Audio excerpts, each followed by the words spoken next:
Hello, welcome to Game Chat with Bwana, episode 143. I had to look at my notes because I didn't know what episode it was. Sometimes I lose track of that kind of stuff, but welcome to the episode. Welcome, everybody.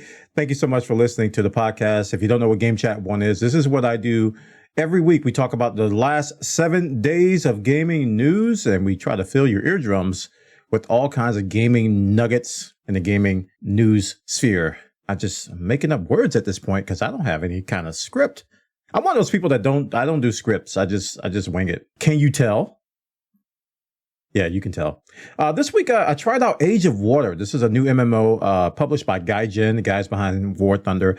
It's pretty interesting. Check out my old VODs. I'll put a link in the show description. Age of Water is a closed beta game, and it's pretty much the Water World MMO that you've all dreamed of. You run around the boat. You gather stuff from the ocean and you make a bigger boat to gather more stuff and to make a bigger boat. It's that whole gameplay loop that we all adore in MMORPGs. And I've been trying it out. It's oddly addicting, but sadly the game was getting DDoSed half the time I was playing it, to the point to where it was frustrating.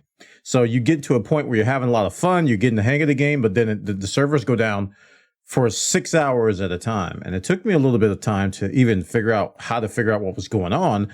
I had to dig out the Discord of the developers from some random streamer's chat.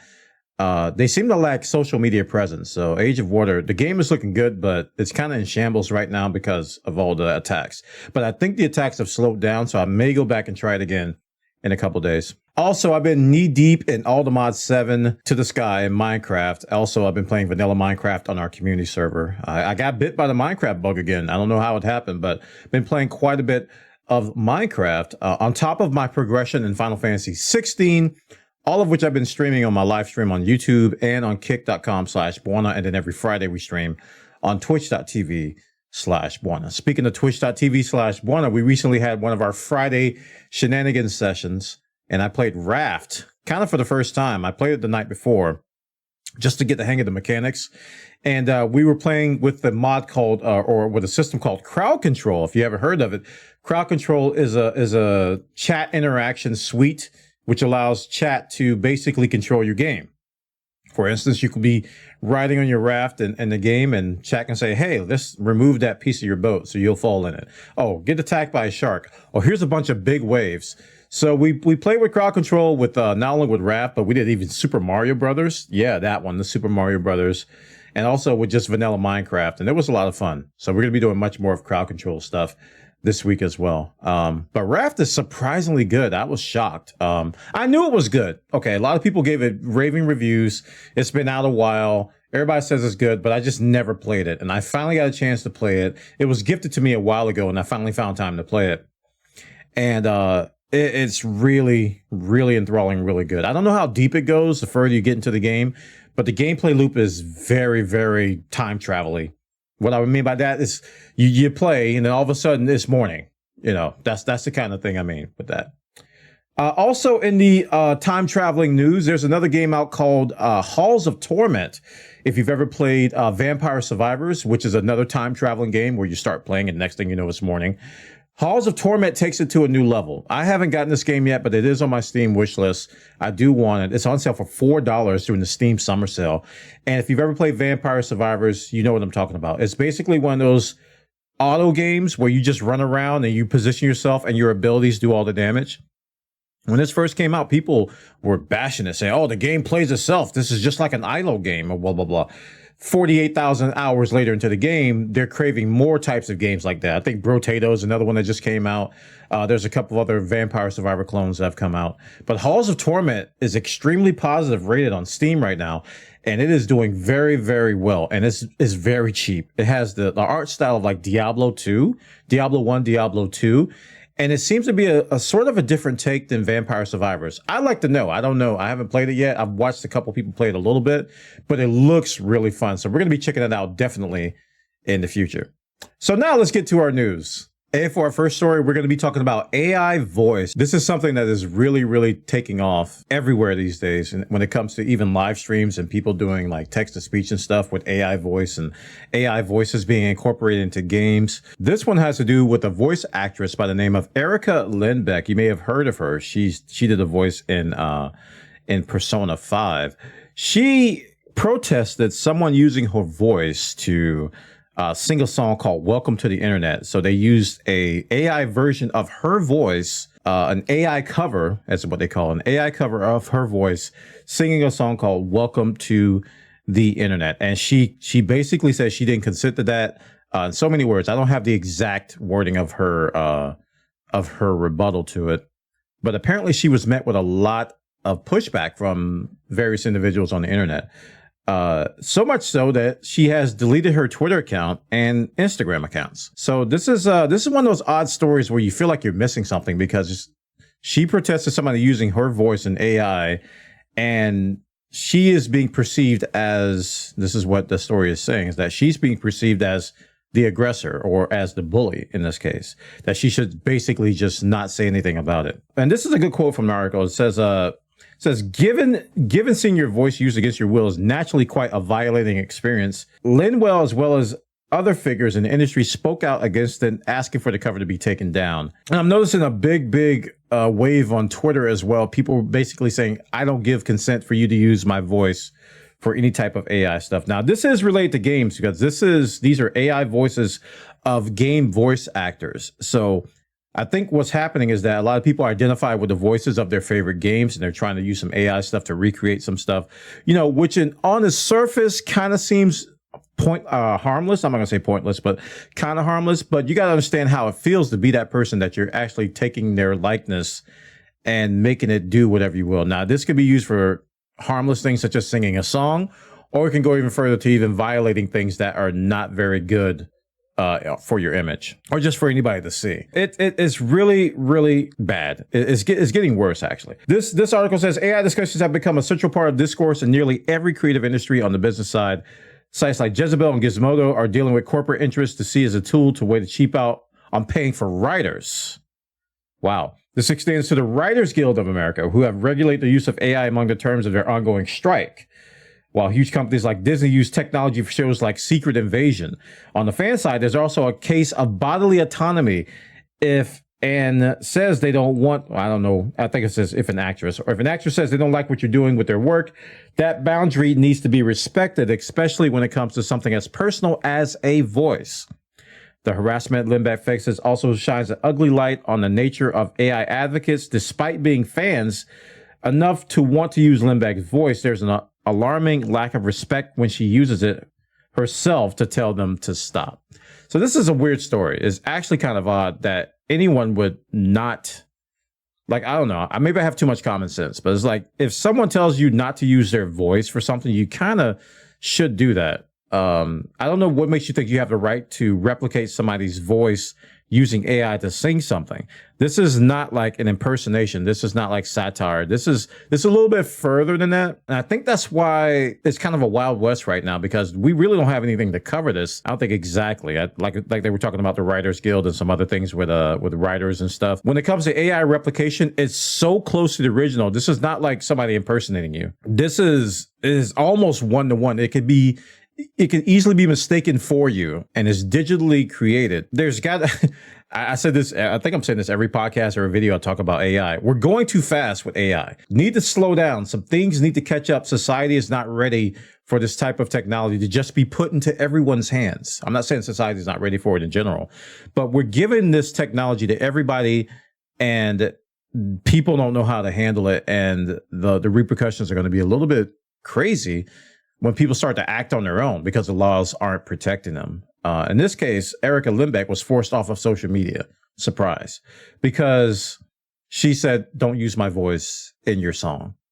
Check this story out, guys. This is over on gamerbraves.com. This is the only article I could really find about it. It's making waves on Twitter. If you see people talking about, I am such a voice actress and I do not give you consent to use my voice in AI, a lot of voice actors and actresses are speaking out that they don't want their voices to be used in AI so that people can just turn it around and use it for what they want, using their likeness and image for whatever they want without any repercussions. So check it out. Stories over on gamerbraves.com. And for our next story, we're going to be talking about CSGO. And we're not going to be talking about the actual game. We're going to be talking about the lucrative economy surrounding CSGO. If you don't know what I'm talking about, just recently, OniPixel did a $120,000 case opening stream on Twitch to almost 200,000 people.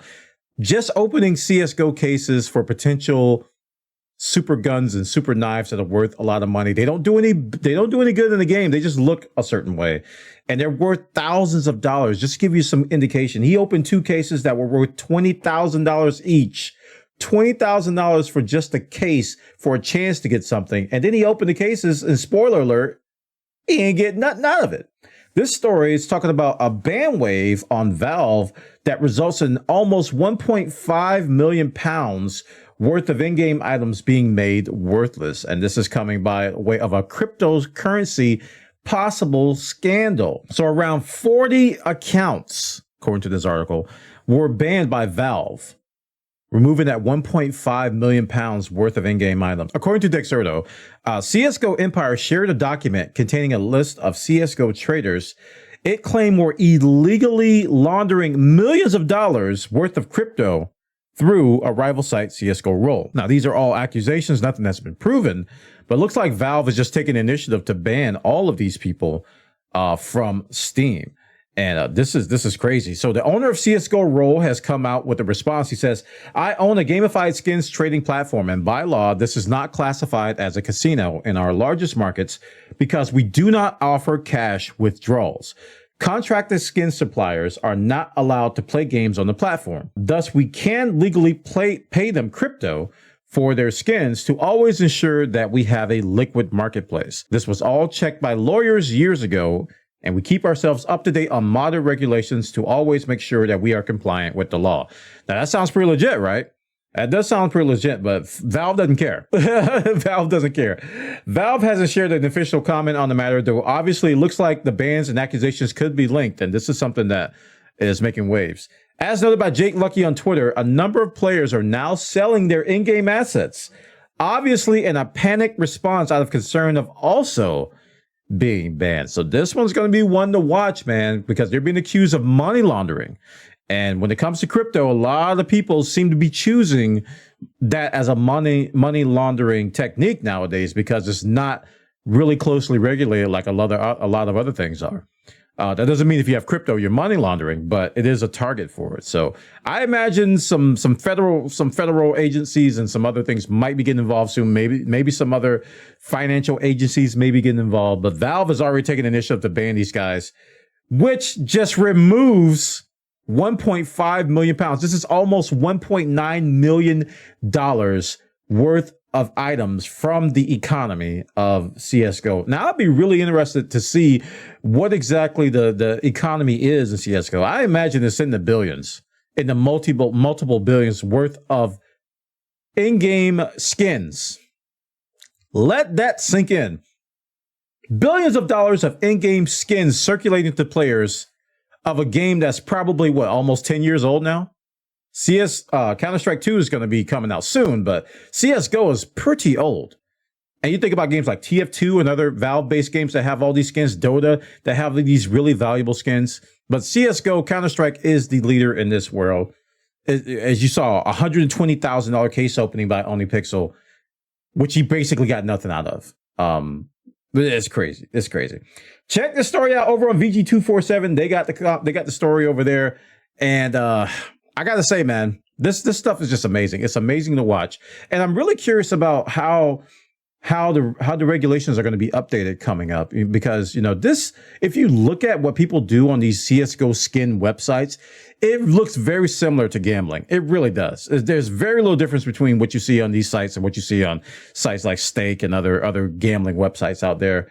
But it's just skins. That's the thing, it's skins. And they get, like you said, they get around it by saying that you can't withdraw money, but through crypto, you can still, you know, get around those limitations of not being able to withdraw cash from the sites. I don't know, man. I don't know. It's something to watch. And at this rate, if laws don't change, if regulations don't get updated, or if things aren't made even more clear so people can't go through these backdoor gray areas, it's going to get worse. It's actually going to get worse. So I'm a little bit concerned. I'm concerned that this is going to get worse, and it's going to make games the target of criminals, which you don't want to see as if you're just a bona fide gamer. You don't want to see criminals like coming in and ruining your games and how they work and stuff like that. But check it out. VG247 has the details over there. And for our next story, I just realized I had my headphones on. Why y'all don't tell me this stuff? Anyway, next story, we're going to talk about Naraka Bladepoint. Naraka Bladepoint is a free-to-play BR game, which takes a new, kind of like a new take on it. It's not like with guns and stuff. It's like with martial arts and melee and magic and stuff. And it came out on PC back in August of 2021. I remember doing a couple of sponsor streams on Twitch with it, and I had a lot of fun. I stuck with it for a while, but it suffered one of those things that Bwana likes to do, is that I buy a battle pass for a game and then I stop playing it. So that's what happened with Naraka Bladepoint. I was like, man, this game is cool. I'm going to buy the battle pass. And then I proceeded to play something else, and then the battle pass expired. But anyway, that doesn't say the game is bad. It just means that Bwana ain't got no sense. Anyway, PlayStation Blog has put up this post because this game is coming to Xbox and PlayStation 5. I believe the Xbox, let me look this up. I think the Xbox is going to be, the Xbox Series XS is going to be June 23rd, or it was already June 23rd. I'm sorry. It came out on June 23rd, but the PlayStation 5 version is coming out on July 15th. So if you got a PlayStation 5 and you want to play this BR game, you should check it out. It's really high action. Really, really fun combat, and you'll find yourself winning BRs when you really don't win any, because, you know, I haven't won many BR games, but I won a few matches in this, and it felt really, really good. So they've done some PlayStation 5 optimizations to it. They said we optimize control for the PS5 DualSense controller, if you're wondering what the differences are between PS5 and PC. Allowing users to achieve any combo. We installed an aim pilot, aimbot, to help players better use their grapples. Grapples is a device you use in the game because you're basically a ninja. You're basically a super ninja. You're like grappling on rooftops and in trees and stuff. And you can like hide in the top of trees. It's really Crouching Tiger, Hidden Dragon, a video game. Whether they plan to aim at their enemy's body or the ground close by, they can manage it with ease. Another function we included is the auto turnaround, something that controller users such as myself, let me get my DualSense. It's plugged in right now. This thing right here, boy, I have trouble turning around. You can tell, I used to call it controller turn. When you can tell somebody, if you're spectating somebody and they're turning around with the controller, it's just like, it turns so slow. And if you have a mouse, you just go whoop, and you just whip around really fast. So they've added something called, a function called auto turnaround. And it's a commonly used feature for action games. We also focus on SSD optimization, so PlayStation 5 players can enjoy higher frame rates and loading speeds. So I'm probably going to install this on my PS5 just to see how it performs. Even though I do have it on PC, I've had it since last year. And yeah, so the game's officially going to be free to play. So if you don't want to pay money, you don't have to. It's going to have a cash shop. Probably going to have some borderline pay to win stuff. I haven't seen the cash shop in a while, but it is mixed reviews on Steam right now. So that probably means the shop went sour. I don't know for sure, but usually when reviews go to mixed on Steam for a good game, it's probably because the cash shop probably ruined something. So it's going to be free to play on PlayStation starting July 15th. And if you're interested in it, you know, check it out. There's probably some articles and some videos on the internet. I haven't done any. I haven't seen any, but you can check out some of these other videos where they talk about the cash shop updates and if anything is going bad or anything like that. I did see that a streamer that I watched named Maximilian Dude, he's going to be having a collaboration with Naraka. He's going to have his own skin and also a skin of his late dog. And it was a bittersweet thing because the dog was always on his stream. And when the dog passed, man, his whole community just was like sad. So seeing that dog being remembered in the video game through all these different emotes, and he's got like different animations, it's really heartwarming. But at the same time, man, it pulls the tears out of your eyes. It just yanks them out. So they're gonna have a collaboration with Maximilian Dude. He's gonna have his own skin with his dog. All of this is coming to PlayStation 5 on July 13th. I don't know when Max's package is coming out, but it is going to be on PS5 on July 13th. So if you're into BRs, you like ninjas, you watch Crouching Tiger, Hidden Dragon, like, man, I want to do that. Play Naraka Bladepoint. It's really, really fun. Now, hopefully the cash shop won't be as bad as people seemingly are making it out to be. So check it out over on the PlayStation blog. They got the details over there. And for our next story, we're going to talk about Freeciv. This is a free implementation of Civilization, a very popular strategy game amongst us gamers. Freeciv 3D is now in browser via a project from Andreas, a longtime Slashdot reader, according to this article on Slashdot. that fciv.net is now available for you to play Freeciv 3D in your browser. And this is really cool. This has been a long time project coming. Those of you who played Freeciv in the past knew that it was like a downloadable thing that you had to get, blah, blah, blah, have the right drivers and all this stuff. But now this is all browser based. The game is open source with an AGPL license and has been in development since 2016. Freeciv 3D has the same goal as Lichess, and other open source web games, creating an accessible platform for Freeciv players of all levels. Freeciv 3D for the web has been in development for many years, and now we think the game is ready. So if you go over to fciv.net, this is what it looks like. You put in your player name, and you just take off with Freeciv 3D. If you're into Civilization and you want to check out this free open source version of it, just go to fciv.net and you can check it out. This is really cool. I love to see open source projects like this just come to more accessible means, because a lot of open source things can be a little bit bumpy. That's me being nice. It can be a little bit bumpy, whether it be for driver compatibility, working on Linux, not working on Linux, working on Windows, working on Mac. This right here, by it being a web-based platform, makes it accessible to a lot of different people. And you can see the beauty of open source without all the headache, because open source to me, a lot of times does come with a headache attached to it. So fciv.net, just go to the URL, put in the player name, start playing. It can be very, very cool and very simple for you to get started in this great world called Civilization. Civilization is a great game that I love, but I never finished the game. I can honestly say I have never finished one game of Civilization. I think in my community, we probably started like 3 or 4 games that lasted like weeks, and we just all stopped playing. It's weird, but it's fun, but it's weird. Check it out. Over on /doc.org, they got the details about fciv.net, Freeciv 3D now in your web browser. And that concludes Game Chat with Bwana, episode 143. I want to thank you all for coming by. Thank you for listening, and thank you for watching. This is available on YouTube and on Spotify. Check out the links in the show description below if you want to check it out on those platforms. I'm stumbling words, but I'm going to keep going. Thank you so much for watching. Also, I want to thank you to my patrons. I want to thank my patrons at patreon.com/Bwana. These wonderful individuals make it happen. Thank you so much for contributing your hard-earned currency, money, your bread and butter to the boy Bwana on the internet. Thank you so much for your support. Also, I want to thank to all my followers on Twitter, on Discord, and on all the other platforms I'm on, social media. If you follow me on there, you click like on any of my posts or retweet or just read them. Thank you so much for your interaction. I appreciate all of you. We live stream. We do. We live stream on YouTube here. Follow my YouTube here, subscribe. And also on kick.com/Bwana. We do that almost every day. But on Fridays, you can come over to twitch.tv/Bwana. We have some great fun with some shenanigans, and we play a lot of different games. And all the things I talked about in the intro, we've done on our live streams and stuff like that. So please look forward to it, as the Final Fantasy people would say. And speaking of Final Fantasy, we're going to finish that soon, man. I can feel it. I'm probably like 30% through it. But at this rate, I'll probably be done in December. And that's great.